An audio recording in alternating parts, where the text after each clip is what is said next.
Morjens. Puolen vuoden Ratapemari-hanke on nyt siinä pisteessä, että päästään lähtee Vantaa-sirkuitin radalle. Aletaan kohta laittaa autoa tuosta kyytiin. Siinä on kaikki oleellinen nyt kytkettynä ja kaiken pitäisi toimia.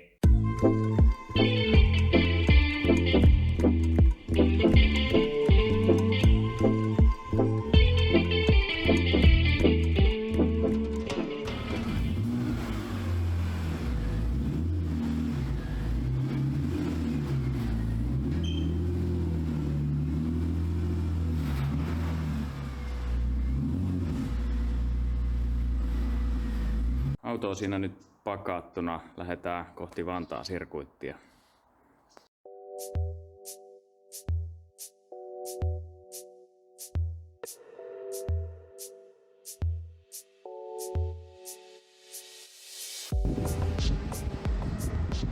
Täällä sitä ollaan nyt lokakuisella Vantaa-sirkuitilla. Kohta päästään ajamaan tonne radalle. Pemari siinä odottelee jo valmiina. Toivottavasti kaikki pelaa, ettei tullut ihan turhaa keikkaa. Tuolla toisella puolella näyttää olevan joku karting-skapat menossa. Mutta joo, otetaan vähän inkaari-videoa GoProlla ja katsotaan miltä se näyttää.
No niin, täällä Vantaa-sirkuitilla vähän päästy muutama veto vetämään. Kyllä tuo vähän offroad-autolta näyttää. Tuohon jotain alustaan kanssa täytyisi nyt kyllä tehdä ja no renkaatkin on vähän tommoset pallot. Pidetään pikku kahvipaussi.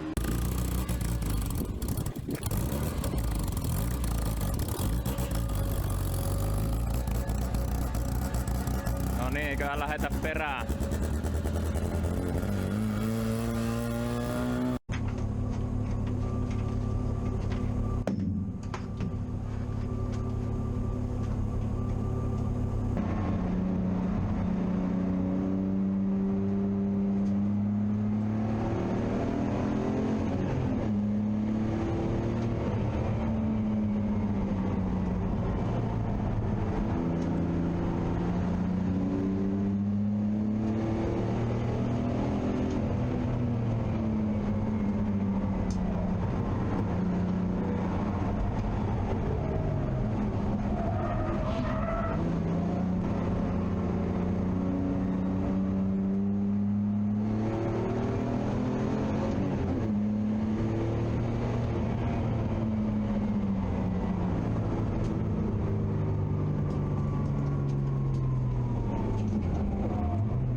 No niin, offroad-auto, niin se sisälsi pikkasen offroad-ajoakin. Meinas mennä pikkasen tuonne Kuran puolelle. Katsotaan vähän tuota alustaa, miltä se näyttää muuten.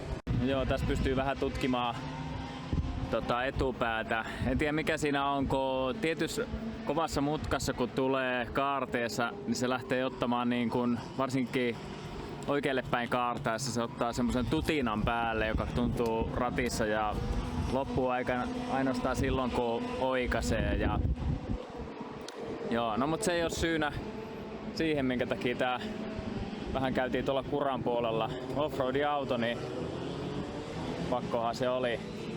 Alkaa tuo renkaiden pito jännästi sillä tavalla, se on niinku hyvää, paranee noin kierrosajat, mutta samalla kyllä se menee semmoiseksi pehmeämmäksi se koko ajo siinä, että en tiedä. Alright, päivä alkaa olla aika täys ja rata menee kiinni, niin auto on siinä kyytillä nyt, niin eiköhän lähde kotiin päin. Yksi pahimpia ongelmia oikeastaan oli tuossa ohjauksessa, eli kun ajettiin oikealle päin kaartaessa aika kovaa mutkiin, niin ohjaus alkoi hakkaamaan aika paljon käsille, silleen tyyliin.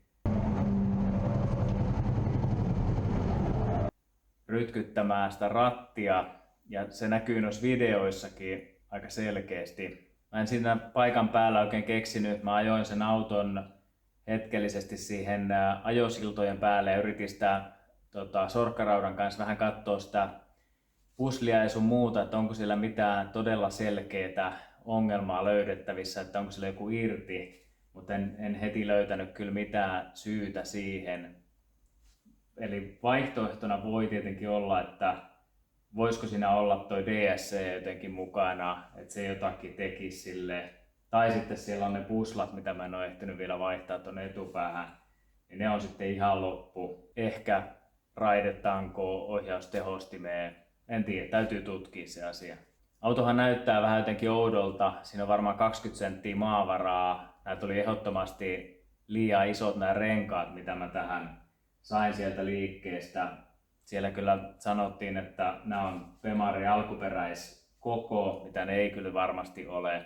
Eli tässä on nyt tää 50 profiili. No ei se mitään, hauskaa oli silti ajaa ja renkaat sinänsä toimii ja mä voin ne vaikka sudittaa sitten sileeksi. Olkoon nyt mitä on.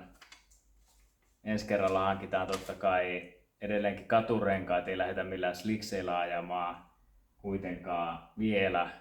Mä haluan testata tätä ehdottomasti katurenkailla, jotta mä voin vähitellen parantaa näitä asioita ja nähdä sitten sen selkeän ero, eikä lähdetä heti laittaa mitään sliksejä sinne alle. Yksi pikku haaste mulla oli ainakin se, että mä en tuossa kiireessä nollannut mitään. Mä nollasin moottorivikakoodit, mutta en mitään muita vikakoodeja. Ja ajattelin, että mä voin sen tehdä sillä radallakin, koska mulla on se mobiili iCarScan-sovellus ja toi Bluetooth-mokkula sinne OBD-pistokkeeseen. Mutta siinä kävi sillä tavalla, että se iCarScan olisi vaatinut jonkun päivityksen tai jonkun juuri silloin siellä paikan päällä toimijakseen. Ja siellä Vantaa-sirkutin radalla ei ole kunnollista verkkoa, minkä yli sitä olisi voinut ladata. Joten sinänsä tämä DSC oli tavallaan, eli tämä liekkö joku ajon vakautusjärjestelmä oli koko ajan jossain vikatilassa. Ja se varmaankin oli ihan ok, että se ei ollut toiminnassa, mutta ainakin mä huomasin, että ABS ainakin toimi ja mä olisin halunnut sen kytkeä pois, mutta tämä DSC-nappula, millä se kytketään pois, niin se ei ole sitten toiminnassa ollenkaan tämän vikatilan takia. Muuten kaikki kyllä toimii niin kuin ikään kuin hienosti, mutta siinä mahdollisesti oli jotakin päällä, jotain noita ajovakautusjuttuja, mitkä mä olisin halunnut siitä pois. Auto tuntui jonkun verran puskevan mutkissa.